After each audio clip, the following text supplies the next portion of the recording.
예, 수요일 묵상의 시간입니다. 열심보다 중요한 것은 바른 방향이요, 바른 목적을 아는 것이다. 열심보다 중요한 것은 바른 방향이요, 바른 목적을 아는 것이다. 자, 이런 제목으로 또 오늘 묵상 함께 나누겠습니다.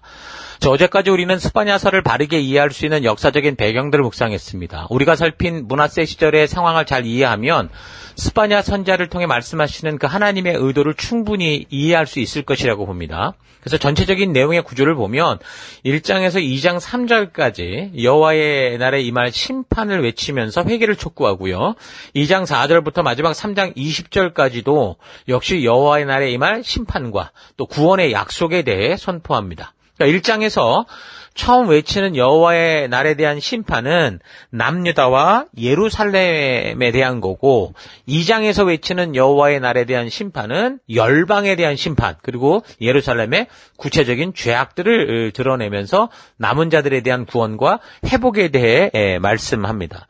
자, 그런 배경을 바탕으로 본문을 살펴보면 일단 스바냐라는 이름의 의미는 여호와께서 감추셨다, 여호와께서 지키셨다, 여호와께서 소중히 여기셨다라는 뜻입니다. 그러니까 기록자가 스바냐서라고 볼 수 있는데, 다른 성경과 달리 이 스바냐에 대해서 굉장히 자세한 정보가 나오죠. 1장 1절에 보면 아몬의 아들 유다의 왕 요시아의 시대에 스바냐에게 임한 여호와의 말씀이다 라고 말하면서, 스바냐가 누구냐면 히스기야의 현손이고 아마랴의 증손이고 그다랴의 손자고 구시의 아들이라, 이렇게 얘기를 합니다. 그러니까 스바냐는 히스기야 왕과 관련된 4대 손이라고 볼 수 있죠. 그래서 스바냐는 요시아 왕 초부터, 그러니까 요시아가 굉장히 어렸을 때, 그때 이제 하나님의 말씀을 듣고 전했던 것으로 보입니다. 그러니까 이렇게 누구를 통해 이 말씀을 전하는지를 알리고 이제 곧바로 이제 모든 것을 심판하고 진멸한다. 자, 이런 말씀을 직설적으로 이제 전하는데, 그 심판의 대상을 누구라고 말하냐면 온 세상 사람들이다. 더 나아가서 하늘과 바다의 동물도 포함된다, 이렇게 얘기를 하거든요. 1장 2절 여호와께서 이르시되 내가 땅 위에서 모든 것을 진멸하리라. 내가 사람과 짐승을 진멸하고 공중의 새와 바다의 고기와 거치기 하는 것과 악인들을 아울러 진멸할 것이라. 내가 사람을 땅 위에서 멸절하리라. 나 여호와의 말이니라. 그러니까 지난 묵상에서 말했던 것처럼 스바냐 선지자를 통해 외치는 하나님의 심판, 진멸하겠다라는 수위가 하나님께서 그 홍수 심판 때 이런 말씀을 하신 후 처음 이제 나오는 말이죠. 창세기 6장 5절에 사람의 죄악이 온 세상에 가득했고 사람의 생각이 모두 악한 걸 보고 하나님이 한탄하시고 근심하시고 쓸어버릴 것을 결정했다, 그렇게 나오잖아요. 그 하나님의 이런 무서운 심판의 경고가 있는 이유가 뭡니까? 그러니까 아담과 하와의 범죄 이후에 생명의 에덴 동산을 떠나서 자기 욕심대로 가는 길로 빠진 후에 창조 이후 이제 1700년, 1800년 정도 세월이 되는 동안 그러니까 아무도 하나님의 길로 돌아오지 않았다라는 거고, 끝까지 자기 욕심을 따라 살아가면서 고집스러운 삶을 살았기 때문이죠. 그래서 하나님이 결국은 홍수 심판의 경고를 하신 겁니다. 그러니까 창조주여 전능하신 하나님이 보시기에 아무로 돌아올 마음이 없는 그런 흐름을 아셨기 때문에 유일하게 믿음으로 살아가는 남은 자들인 노아와 그 가족들을 빼고 지구의 온 인류가 결국 물로 심판받는 일로 가는 걸 막을 수가 없었던 겁니다.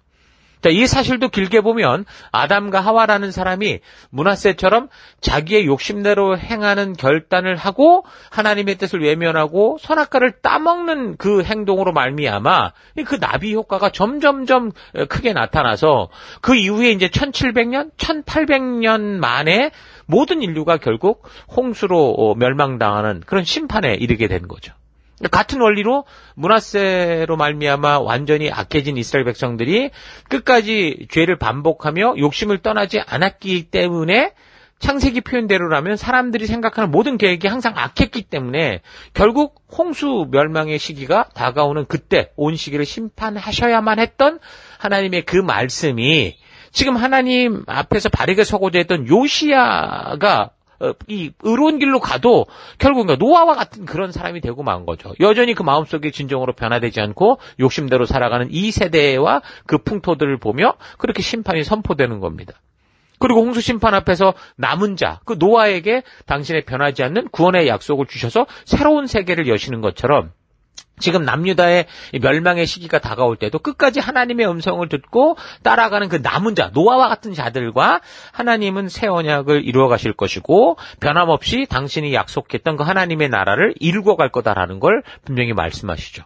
그래서 4절부터 남유다와 이제 예루살렘에 임할 심판을 이제 얘기를 합니다. 근데 1장 4절부터 보면 계속 이제 그런 심판을 말씀하시면서 5절에 보면 이제 이들이 정말 하늘 뭐 별 쓸데없는 우상 숭배에 빠져 있었는데 1장 6절 보면 여호와를 배반하고 따르지 아니한 자들과 여호와를 찾지도 않고 구하지도 않은 자들 다 멸절하겠다 이렇게 말하는 겁니다.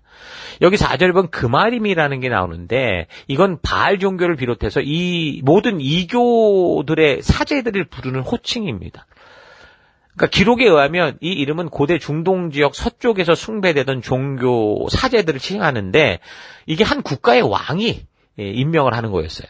자, 그러니까 본문의 말씀대로 하면 혼합 종교식으로 우상과 하나님을 섞어서 이상한 이단을 만들어 놓고 예루살렘에서 함부로 그냥 여호와 하나님을 숭배한다고 하는 그런 종교 제사장들을 의미하는 거죠. 북왕국으로 말하면 그 금송아지 제단의 제사장들을 말하는 거죠. 남유다는 그래도 정통적으로 여호와 신앙을 지켜왔기 때문에 하나님께서 시내산 언약을 통해 혈통적으로 그 제사장을 감당하게 했던 아론의 후손들이 그 일을 감당했었는데 결국 이 시대에 그들이 다 변질됐다라는 거죠. 그래서 문하세 시절 정부 차원에서 우상 숭배를 하는 것에 대해서 종교가 눈 감고 입 다물었다 이렇게밖에 볼 수 없는 겁니다. 나치의 이 히틀러가 모든 사람을 이 유대인들을 죽여나갈 때 그 종교 기독교가 입을 다문 거하고 똑같은 거죠. 이들은 항상 하나님의 말씀을 곁에 두고 그 말씀대로 사는 길을 백성에게 가르치고 모든 삶에서 여호와의 온전한 뜻을 적용하는 삶을 살도록 그리고 그 나라가 온전치 않을 때는 바른 길을 갈 수 있도록 제시했어야 되는데 이 사람들이 하나님을 찾지도 않았고 그 말씀대로 살지도 않았고 오히려 그 시대 우상 문화가 그 시대의 대세인 것처럼 지금의 오늘날 기독교 형태로 보면 자유주의 신학을 추종하는 사람들이 하는 그런 행태인 거죠. 하나님을 자기 마음대로 성경을 자기 마음대로 해석하고 재형성해서 결국 하나님이 보실 때 이미 망한 북왕국의 금송아지 우상 숭배는 너무 이건 장난이었네라고 보일 정도로 더 심각했다는 거예요. 너무도 하나님을 변질시키고 자기 욕심대로 각색해서 온 나라들을 하나님의 이름을 이용해서 영혼을 사탄에게 팔아먹는 그런 짓들이 너무 심했다라는 거죠. 그러니까 중요한 것은 지금 스파냐 선지자가 이런 말을 외치는 대상들이 누굽니까? 이방인이 아니에요. 믿는 백성들이라고요. 약속을 맡았던 백성. 하나님의 구원을 얻고 하나님의 명령과 규례를 지켜가겠다고 약속했던 열방의 제사장으로 부름받은 사람들이었다라는 걸 주목해야 됩니다. 하나님을 모르는 이방인, 불신자는 구원의 대상자예요. 그러니까 그런 사람들이 아니라 시내산에서 그런 사람들을 구원하도록 하나님과 열방의 제사장으로 설 것을 약속한 백성들, 오늘날로 말하면 성도들인 거죠. 근데 그들이 그 부르심을 저버리고 그 부르심의 그 하나님의 뜻을 저버리고 아예 관심도 없고 오히려 하나님께서 하지 말게 한 것만 골라서 하고 있기 때문에 이 온전하게 하기 위해 선지자를 보내시는 거죠. 그래서 이제 선지자들이 외치는 경고들을 우리가 눈여겨봐야 되는 이유가 특히 이제 성도들인 우리가 더 귀 기울여야 되는 이유가 우리 또한 그 언약 속에 들어온 자들이기 때문에 왜 하나님이 그 언약 백성들에게 이러실까라는 걸 잘 듣고 보고 선지자들이 외치는 그 음성을 통해 하나님의 진정한 이 지적함, 하나님이 우리를 알게 하는 그 뜻을 우리가 들어야 되는 거예요. 5절에서 하나님은 뭐라고 여호와께 맹세하면서 말감을 가리켜 맹세하는 자들. 6절에서는 여호와를 배반하고 따르지 않은 자들, 여호와를 찾지도 구하지도 아니하는 자들 이렇게 지적합니다. 그러니까 이런 이중적인 삶을 살아가는 사람들의 특징이 뭡니까? 하나님의 은혜로 말미암아 감사하고 감격했던 날들을 기억하지 못하는 거예요. 이미 관계가 있다라는 것은 구원의 문에 초대받았다라는 건데 그리고 그 하나님의 백성으로 거룩하게 살 것을 도전받았고 그렇게 약속했다는 건데 이걸 이제 잊어버렸다라는 거죠. 처음 은혜를 체험했을 때는 찬양을 들으면 눈물이 나고 말씀을 들으면 가슴이 막 저려오고 그래서 진정으로 여호와를 경외함으로 두렵고 떨리는 마음으로 정말 자신을 변화시켜 하나님의 백성답게 살고자 했던 그 열정이 어느 순간 다 식은 거예요. 그래서 하나님을 향한 사랑과 생명력을 잃어버리고 그러니까 당연히 영혼이 무기력에 빠지고 그리고 종교적으로 익숙함에 빠져서 이제는 교회당 안에서도 믿음의 삶이 아니라 그냥 말씀대로 사는 일에 영혼의 실증이 가득해서 종교적인 그 행위만 반복하는 권태감에 빠져 있는 거죠. 그 결과 당연히 그렇게 살고 있는 또 다른 세상, 그 세상을 좋아하게 되는 거예요. 그래서 사명에 대한 열정도 있고 그냥 교회를 왔다 갔다 하는 식의 시계주 같은 그런 삶이 되면서 교회에서 매주 그냥 잠시 그냥 교회 벤치워머라고 그러죠. 의자만 잠깐 뭐 따뜻하게 하고 돌아가는 그런 모습이 됐다는 거죠. 그런데도 그것에 대한 경각심도 없고 그런 영적인 무기력을 심각하게 생각하지도 않고 방치를 하는 거예요. 자, 그러면 그런 모습으로 그냥 유야무야 흘러가고 그렇게 살아가느냐? 그렇지 않아요. 그런 모습의 다음 단계가 있는데 그게 비판자가 되는 거죠. 그럼 결국은 하나님을 대적하고 원망하고 멸시하고 무시하게 돼 있어요. 자, 그 결과가 뭐예요? 하나님의 심판이 오는 거예요. 그러니까 하나님이 이런 사람들에 대해서 대충 넘어가는 분이 아니십니다. 오히려 무섭게 그런 마음과 태도로 사는 것에 대해서 심판하시고 바르게 서라고 계속 강력하게 도전하십니다. 1장 12절 그때 내가 예루살렘에서 찌꺼기같이 가라앉아서 마음속에 스스로 이르기를 여호와께서는 복도 내리지 않고 화도 내리지 아니하시리라 하는 자를 등불로 두루 찾아 벌할 것이다. 그러니까 하나님은 뭐 복도 내리지 않고 화도 내리지 않는다. 이 말이 뭐예요? 다시 말하면 하나님의 자녀라고 하면서도 하나님의 살아계심을 부인하는 불신의 상태라는 거죠. 내가 원하는 대로 하나님이 움직이지 않는 걸 보고 하나님을 이제 무시하기 시작했다라는 거예요. 하나님의 은혜를 입어 언약 백성이 되고 그래서 사명의 자리 각자의 가나안에 보냄을 받았는데 그 보냄을 받은 사명자가 자신의 존재의 이유를 잊고 자기가 원하고 바라는 대로 살아가고 있는 상태인 거죠. 그러니까 교회당을 열심히 나오고 그 안에서 부지런히 봉사하고 있는지는 모르지만 정작 하나님이 우리를 모으신 이유, 생명을 낳는 생명을 세우는 그 전도의 일에는 그 셀로 모여 함께 사람을 세워가는 일에는 전혀 무관심한 상태를 말하는 거예요.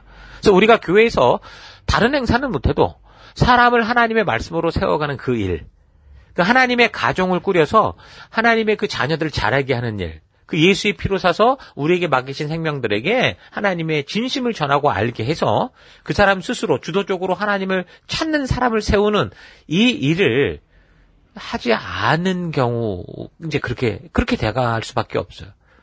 이건 절대로 타협하거나 변질시키거나 뭐 이럴 게 외면하거나 이럴 게 아니거든요. 그러니까 성도는 누구라도 이 사명으로 부름을 받았기 때문에 나는 여기에 무슨 달란트가 없어요, 재능이 없어요. 이거하고 상관이 없어요.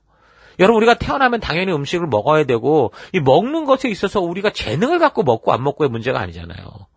이런 거라는 거죠. 자, 그런데 그런 사명으로 부름을 받은 걸 알지만 그 부르심대로 순종하는 삶으로 나아가지 않게 되면 당연히 그런 사람들은 그런 사명으로 나아가고자 하는 그런 사람들, 목사가 됐든 리더가 됐든 성도가 됐든 교회가 됐든 그런 사람들을 어떻게 돼요? 싫어하고 그 성도로서의 당연한 일을 행함에 있어서 비판하고 공격하는 식의 삶을 살게 되는 겁니다. 그럼 그렇게 비판하는 사람들의 다음 단계가 뭐가 되겠습니까? 그러니까 하나님의 말씀을 전하고 바르게 가고자 하는 선지자들을 비판하고 죽이는 일의 당연한 귀착점은 어디냐면 바로 그 사명을 주신 하나님을 대적하게 되는 거예요. 자, 그러다 보면 아주 적극적으로 문하세와 같이 욕심대로 살아가는 죄를 짓는 단계로 나아가게 되는 게 마음이 고삐 풀린 망아지가 되는 거죠. 그래서 하나님께서는 우리에게 땅끝까지 나아가서 내 증인이 되라고 말씀하시는데 그러니까 많은 교회 다니는 사람들이 단지 기도만 하면 하나님께서 이 땅을 들었다 놨다 하실 것이라고 착각을 하죠. 우리가 기도 열심히 하면 우리가 기도하는 대로 하나님이 움직일 거다라고 생각하는 거예요. 그래서 오직 관심 있는 거라고는 신을 움직이는 방법, 기도의 방법이 다 그렇게 가 있어요. 하나님을 잘 조종하는 방법, 우리의 기도를 다 듣는 방법, 이런 식으로 막 거기에만 신경이 곤두서 있죠. 그럼 당연히 하나님은 그런 기도에 응답하지 않아요? 그런 사람들의 욕심에 동요하지 않죠. 그러니까 어떻게 되겠어요? 자신의 생각과 치성과 열심으로 되지 않으니까, 그러니까 이제 뭔가 더 신비한 게 필요한가, 더 뭐 특별한 게 필요한가, 자꾸 이상한 방법을 동원하려고 하는 거예요. 그래서 그렇게 변질될 사람들의 마음에 이제 자기 스스로가 뭔가 이게 채워져야 되니까 이전보다 더 강해 보이는 강력한 수단, 우상숭배가 됐든 더 놀라 자빠질 무슨 신비주의가 됐든 뭐 어쨌든 종교적 행위가 됐든 그런 걸 자꾸 찾아내게 되는 거죠. 그러니까 이런 삶에 대한 일정에서의 하나님의 말씀, 이런 삶을 살아가는 사람들에 대해서 하나님 뭐라고 말씀하시냐? 하나님의 때에 순식간에 진멸하고 멸절하겠다라는 겁니다. 그래서 이런 사실 잊지 말고 오늘 우리가 성도로 부름받아 살아가는 사명은 우리에게 주어진 삶의 현장, 가정, 직장, 사업터, 학교 모든 관계 속에서 하나님이 언약 백성들에게 주신 그 말씀의 가치를 따라 살아가며 그렇지 않은 것에는 담대히 노라고 말하고 믿음의 길을 걸어가신 것이다. 우리는 그 길을 묵묵히 가는 거다라는 거 잊지 마시고 그 길을 믿음으로 담대히 걷는 우리가 될 수 있기를 바랍니다.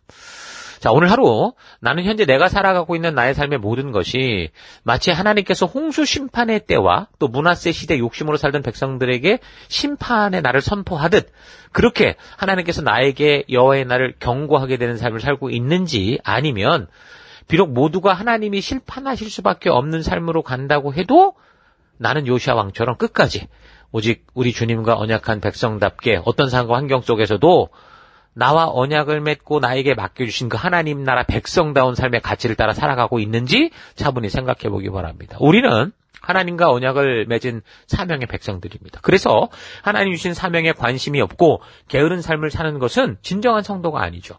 오늘 본문이 보여주듯이 하나님과 언약을 맺은 그 백성들이 하나님의 심판을 경고받게 되는 그런 삶을 살고 있는 거예요. 이미 이야기를 한 것처럼 우리의 신앙생활, 교회 생활을 잘 점검하고 되돌아봐야 됩니다. 열심히 있는 것 같지만 정작 하나님께서 주신 사명에 집중하는 일보다 그저 나의 만족과 유익을 주는 종교 행위에 치중하고 있는 것이라고 하면 그런 삶을 사는 건 더 위험한 상태일 수 있습니다. 엘리야 선지자와 갈멜산에서 대결을 펼쳤던 바알과 아세라의 제사장들, 자기 몸에 칼을 대고 칼로 자기 몸을 찢어가며 온 열정과 나름대로의 믿음을 가지고 열심히 자기 신에게 외쳤는데 아무런 응답도 얻지 못하고 결과적으로 어떻게 됐어요? 몰살됐잖아요. 그러니까 치성과 열심이 답이 아니라는 겁니다. 우리의 열심이 하나님이 주신 그 사명과 그 목적에 부합한 열정인지 아닌지 그래서 우린 점검해야 돼요. 우리 교회가 지금 부지런히 하고 있는 일들, 목숨을 걸고 순교를 각오하며 행하는 일들이 과연 내가 그렇게 하고자 하는 일들이 과연 하나님의 진정한 뜻을 향한 건지 아니면 자신들이 원하는 자기가 원하는 신앙의 어떤 체험, 마음의 체험을 위한 건지 정말 그 뿌리들을 바르고 온전하게 점검하고 말씀의 기준에 합당한지를 분별해야 됩니다. 그렇지 않으면 나름대로 열심히 신앙생활을 한 것 같은데 정작 하나님의 심판대 앞에서 하나님은 우리에게 이렇게 말씀하시죠. 나는 너희를 도무지 알지 못한다. 불법을 행하는 자들아 나에게서 물러가라. 마태복음 7장에 예수님께서 직접 하신 말씀이었습니다. 그러니까 열심을 내기 전에 먼저 점검해야 되는 것은 우리가 목숨 걸고 열심히 하고자 하는 것이 하나님이 주신 사명이요 그의 뜻인가라는 걸 확인하는 거죠. 열심보다 중요한 건 다른 방향이고 목적입니다. 각자의 삶의 현장에서 부지런히 살고 있을 터인데 그렇게 매일 다가오는 삶을 대하는 우리의 태도가 하나님의 부르심을 잊지 않고 그래서 그 부르심을 받은 열방의 제사장이요 거룩한 하나님 나라 백성으로서의 태도인가를 온전히 분별해서 하나님이 찾으시는 그런 언약 백성으로서 살아가는 여러분과 제가 될 수 있기를 바랍니다. 자, 오늘 하루도 힘내십시오. 잠시 기도하겠습니다. 하나님은 나를 이 땅의 열방의 제사장이요 거룩한 나라로 구별하여 세우셨는데 보냄을 받은 삶의 터에서 내가 존재하는 이유를 잊고 그저 세상의 유행과 욕심을 따라 내가 원하고 바라는 대로 살아온 삶을 회개합니다. 분명히 내가 예수님을 믿고도 똑같은 삶의 터에 똑같은 일을 하며 살아가지만 그러나 똑같은 일을 하는 이유와 목적이 달라져서 같은 장소에서 같은 일을 해도 하나님의 영광을 위해 살아가는 빛과 소금된 인생임을 잊지 않고 살아가는 내가 되기 원합니다. 하나님은 열심 이전에 하나님의 뜻을 바르게 알고 그 뜻대로 살아가는 사람들과 동행하실 수 있다라는 사실을 잊지 않고 교회에서 살아가는 삶을 비롯한 삶의 터 곳곳에서 나의 만족과 유익을 위한 열심이 아니라 하나님이 주신 사명을 위한 열정과 열심을 가지고 살아가는 내가 되기를 원합니다. 오늘 하루도 그런 길 가운데 바른 길로 이끄신 하나님 감사드리고 예수님 이름으로 기도했습니다. 아멘.